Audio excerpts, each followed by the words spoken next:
All right, let's dive right into this massive story of ultimate payback. We're looking at a world where superpowers are very real. But for our main character, having powers didn't mean living the flashy superhero life.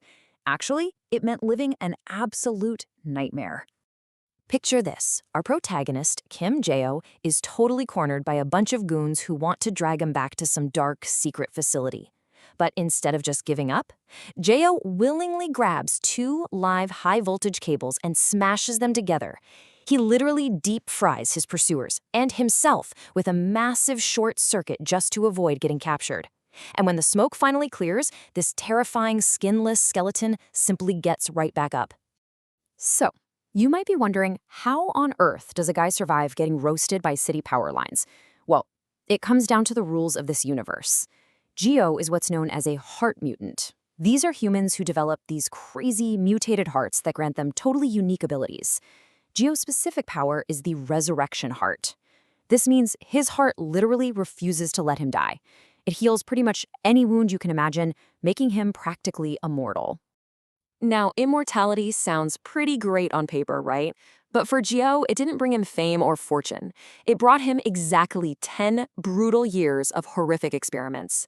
He was locked up at a place called Hermes Lab, enduring endless trauma for no other reason than the fact that he could survive it. His body was constantly destroyed without even getting enough nutrients to properly heal, which is exactly what reduced him to that walking skinless skeleton we were just talking about. Taking a quick look back, 3 years ago was the ultimate tragic turning point. Geo and the other mutant test subjects actually managed to pull off a mass escape. But the lab had rigged a bomb to stop them. Knowing his resurrection heart could take the blast, Geo sacrificed himself. He dragged the bomb away to save his friends. And while he did survive, he was completely separated from the only real family he ever knew. For the next 3 years, Geo is literally living in the shadows, on the absolute fringes of society. We're talking hiding out in city sewers, eating literal garbage from trash cans. But he finally gets this tiny taste of normalcy when he steps in to save a high school girl named Heidi from some local bullies. As a thank you, she shares a simple sandwich with him. For a guy who survived on trash and lab paste, this sandwich absolutely blows his mind. He even gets to share a quiet, peaceful moment with some stray street dogs, finally feeling like an actual human being again. But of course, the peace doesn't last. The lab's hunters finally track him down. In the total chaos that breaks out, those street dogs that Geo befriended, they get killed trying to protect him. And the sheer grief and rage just snaps something deep inside him. His resurrection heart goes into absolute overdrive, absorbing the spilled blood of the dogs to fuel an instant massive cellular repair. It's a total transformation. He goes from a fragile skeletal victim hiding in the dark to Geo the Awakened, a fully regenerated guy with inhuman strength and blinding speed. He absolutely demolishes those hunters. After the dust settles, Hayati actually takes him in. And there's this incredible moment where Geo looks at his fully regenerated face in a window reflection for the first time in a decade. He does the math in his head. He was taken to the lab at age 7, endured 10 years of torture, escaped 3 years ago. He realizes he's actually just a 17-year-old kid. With a real face again and a safe place to crash, we get this incredibly heartwarming breather. Geo enrolls in high school to just try and live a normal teenage life. He adopts a surviving puppy that he names Fritter, and through a series of completely wild misunderstandings and just sheer physical dominance, he turns the local school bully Taegu into a fiercely loyal brother. It's nice, you know? For a brief moment, he actually has a life. But Geo knows he can't just ignore his past. This brings us to our first major arc, Betrayal by a Brother, where the search for the missing mutants really kicks into gear. He knows his friends from the lab might still be out there, or even worse, recaptured. So he hits the streets to hunt down underground mutant brokers. He's desperate to find the friends he lost during that escape. And the twist here is just purely cinematic. Geo follows a lead and corners this ruthless hooded mutant broker. But when the hood comes down, Geo is stunned. The broker is Chi-won, his childhood best friend from the lab. Chi-won has the sword heart, which lets him generate and control these massive iron blades. But Chi-won isn't looking for a hug. He's actually there to capture Geo and sell him right back to Hermes' lab. Geo is completely shattered by this. He just stands there, absorbing massive damage from Chi-won's blades, absolutely refusing to fight back at first. He begs Chiwon for an explanation, asking if they were ever actually friends back in the nightmare of the lab, and Chiwon just coldly delivers this emotional gut punch, saying, yeah, just that. We find out later Chiwon is only doing this to pay for his 6 sisters' medical bills, but man, the betrayal is still so raw. Hearing that, Gio's relentless resilience takes over. They throw down in this brutal warehouse brawl.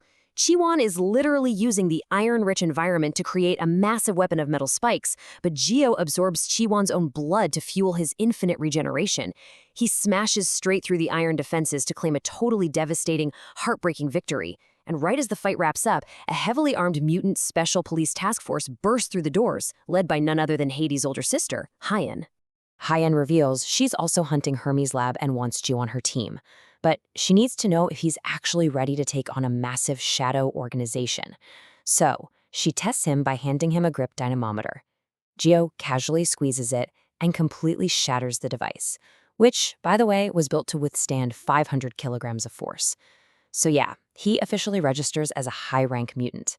His physical stats go way, way beyond just healing. So moving straight into the next phase, infiltrating the syndicate and taking on the Heart of Stone. Backed by Hyen, Gio goes completely on the offensive. He goes deep undercover at a major construction site to track down another old lab buddy, Do-young. Only now, Do-young is a billionaire CEO working as a direct contractor for Hermes' lab. Gio's infiltration is a total masterclass. He actually uses corporate skills that Do-young taught him back when they were kids in the lab. He gets hired, brilliantly reorganizes Do-young's entire office to prove his worth, absolutely humbles a corrupt site manager by breaking his arm in an arm wrestling match, and finally gets Do-young's attention. Do-young then leads him down into a secret underground facility packed with toxic lab chemicals. And then it is on. A total clash of titans. Do-young doesn't recognize Gio's fully healed face, so he attacks, using his Heart of Stone to summon this impenetrable stone armor and unleash massive area of effect strikes. But Gio answers with a relentless animalistic assault. I'm talking literally eating rocks off the ground to absorb the minerals he needs, using his infinite resurrection to survive getting crushed, and literally shattering Do-young's stone armor with his bare fists. Eventually, Do-young puts the pieces together and realizes this unstoppable monster is his old friend Gio. The tension totally drops. It turns out Do-young secretly despises the lab too, and has just been waiting for the right moment to strike. They form this insanely powerful alliance, and Gio drops an absolutely hype declaration of war. I'm going to become the lab's nightmare. Which throws us right into the climax of this segment. The rescue mission begins. Specifically, ambushing the convoy. The stakes are literally life or death now. Armed with Do-young's insider intel and Hyen's police squad, they orchestrate a massive street ambush on a heavily guarded lab transport convoy. The objective? Rescue their old friend Narin, who's scheduled to be moved. The ambush is sheer, unadulterated chaos. Do-young barricades the road with massive stone pillars, but the lab's armed squad pushes back hard. They realize Gio's healing factor is the biggest threat on the board, so they hit him with an absolutely absurd 50,000 volts of electricity using specialized suppression gear. It's designed to completely fry his mutant abilities and permanently stop his heart. But remember how this whole story started? Instead of folding, this absolute menace does the unthinkable. He absorbs the entire 50,000-volt charge. His skeleton glows bright blue right through his skin, and he blasts all that stored electrical energy straight back at the squad in a blinding explosion, completely wiping out their front line. It's a flawless victory. They secure the convoy in under 5 minutes flat, totally neutralizing the guards. Gio steps up, grabs the heavy steel doors of the transport truck, and physically rips them open with his bare hands, ready to finally see his friend. But the truck is totally empty. Narin isn't there. We instantly cut away to a scene miles from the ambush. In the super sterile, bright lab room, we see Narin. She has the cactus heart. Even though she's completely strapped to an operating table and heavily sedated, her body is violently defending itself, instinctively firing off lethal red spines into a bleeding lab doctor who got way too close. And standing right there in the room is this mysterious, pale-haired lab director. He's just watching her violently defend herself with this cold, totally unbothered curiosity. And he drops this extremely dark hint about their agenda, saying, her regeneration is not on the level of his real test subject, but it is more than enough for what we need. They are literally using her to replace Geo. So we are left staring at this massive cliffhanger. Where exactly in the world is Norin being held? Geo has the power, he's got the squad, and he has all the rage in the world. But Hermes' lab always seems to be one step ahead. How are Geo and his new allies going to tear this shadow organization apart and get her back? It is a brilliant setup that leaves you absolutely desperate for the next chapter.